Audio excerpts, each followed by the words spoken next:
My name's Jordan, and I've never really believed in ghost stories or the supernatural.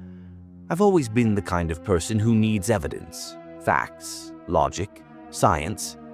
But what happened to me last winter still keeps me up some nights. I've never told anyone the full story, not until now. It started when I moved into this small rental house just outside of Minneapolis. It was one of those quiet residential neighborhoods that looks like it hasn't changed since the 80s. The kind with cracked sidewalks, giant oak trees, and people who wave but don't say much else. I was only there because I got a short-term contract with a firm downtown. 6 months. That was the plan. The house was fine, dated but cozy. Nothing really stood out about it except for this old-fashioned streetlight right in front of the yard. It was weirdly tall and had this yellow glow that made everything look sickly at night. The first time I noticed something strange, it was around 11 p.m. I was sitting in my living room watching a show when I caught movement outside. Just a flicker, like someone walking past the window. I peeked through the blinds and saw a girl standing under the streetlight.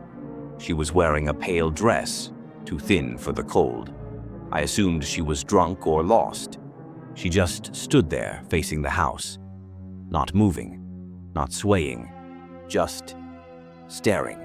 I opened the door a crack and called out, "Hey, are you okay?" She didn't even blink. She didn't say a word. I felt a chill, not from the cold, but something else. I shut the door and locked it. When I looked again a few minutes later, she was gone. I told myself it was nothing, just some random person. Maybe even a prank. But she came back. Same spot, same time. Every few nights. She never moved, never spoke, never even flinched. I stopped looking. I kept the blinds closed. I slept with headphones on. I tried everything to ignore it. Then one night I woke up to a sound. Not from outside, but from inside the house. It was this faint, whispery hum, almost like humming, a song I didn't recognize. I sat up in bed, holding my breath. The noise was coming from the living room. I crept out with my phone flashlight and slowly turned the corner. There she was, standing right in front of my window. Only now she wasn't outside. She was inside, between me and the door. I froze. She was still wearing that same thin dress, soaked like she had just crawled out of a lake. Her face was pale, her lips cracked, her eyes looked too big for her face, like they didn't belong. She opened her mouth, but no sound came out. Just a rush of cold air. I don't remember what happened after that.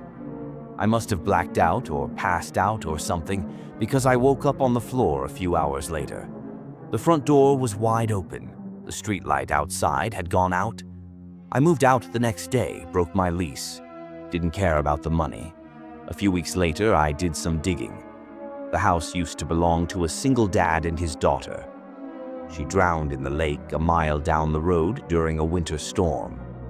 That yellow streetlight, it was put up the week after she died to help with visibility.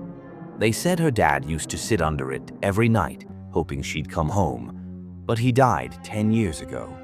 I don't know what she wanted from me. I just know I'm never living near a streetlight like that again.